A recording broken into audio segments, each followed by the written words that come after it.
Hello everyone. Today we're going to discuss the microprocessor. For those of you who don't know, the microprocessor is the core component of a computer system that executes mathematical and logical operations such as adding, subtracting, moving numbers around, and comparing two numbers. It is often referred to as processor, CPU, or logic chip. Next, we have the evolution of microprocessors. In case you weren't informed, the first microprocessor, the Intel 4004, was developed back in 1971. Several different types of peripherals are integrated into a single silicon chip to create a microprocessor, which is also known as the Central Processing Unit or the CPU. It can do computations thanks to its ALU, or the arithmetic and logic unit, control unit, registers, bus systems, and clock. For the first generation, we have the 4-bit microprocessors. The Intel Corporation came out with the first generation of microprocessors in 1971. They were 4-bit processors, namely Intel 4004. The speed of the processor was 740 kHz, taking 6,000 instructions per second. It had 2,300 transistors and 16 pins inside. Built on a single chip, it was useful for simple arithmetic and logical operations. A control unit was there to understand the instructions from memory and execute the task. For the second generation, we have the 8-bit microprocessor. The second generation began in 1973 by Intel as the first 8-bit microprocessor. It was useful for arithmetic and logic operations on 8-bit words. The first processor was 8008 with a clock speed of 500 kHz and 50,000 instructions per second, followed by an 8080 microprocessor in 1974 with a speed of 2 MHz and 60,000 instructions per second. Lastly came the 8085 microprocessor in 1976, having an ability of 769,230 instructions per second with 3 MHz speed. For the third generation, we have the 16-bit microprocessor. The third generation began with 8086 to 88 microprocessors in 1978 with 4.77, 8 and 10 MHz speed and 2.5 million instructions per second.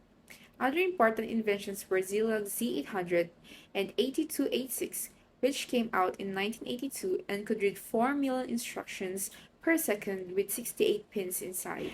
For the fourth generation, we have the 32-bit microprocessors. Intel was still the leader as many companies came out with 32-bit microprocessors around 1986. Their clock speed was between 16 MHz to 33 MHz with 275,000 transistors inside.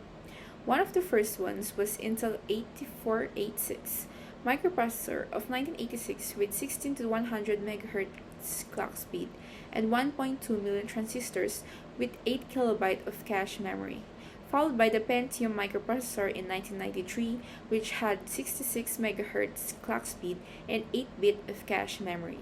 And now for the present times, we have the fifth generation or the 64-bit microprocessors.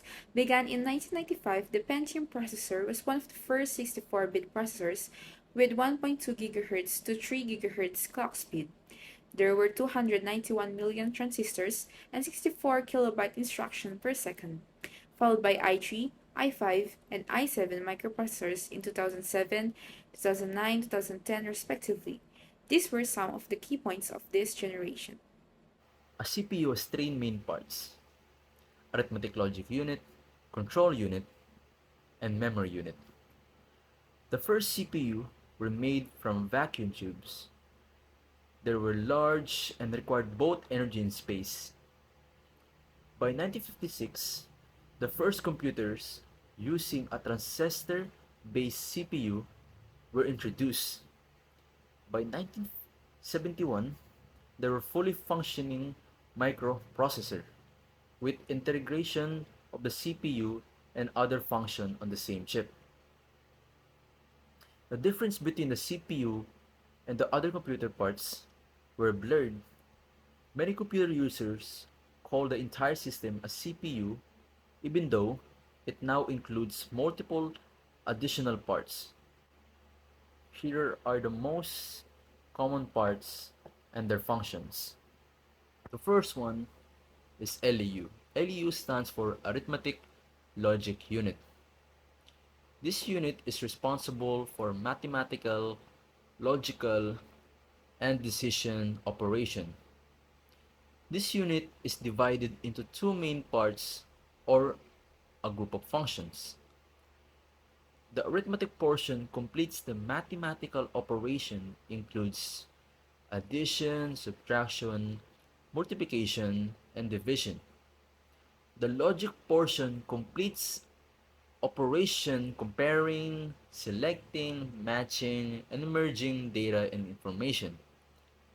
The LEU can have multiple designs, and some are more powerful and efficient than others. Second one is the control unit. The control unit is a director of operation. This is where the input is read and interpreted.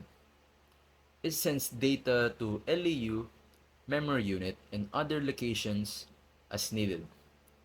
It translates things into binary to store them and send instructions to many different output devices. The control unit is the coordinator of all input and output devices.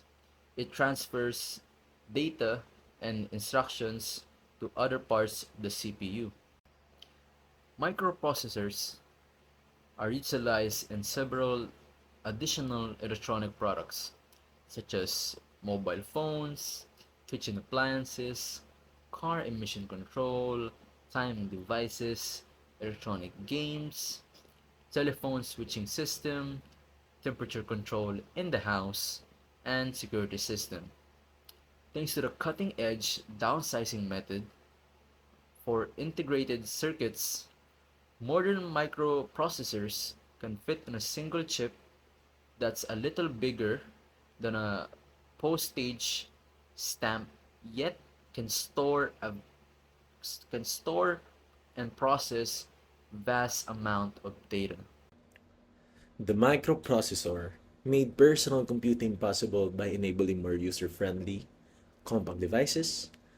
The 1970s saw the establishment of hardware base. The 1980s saw the introduction of economies of scales.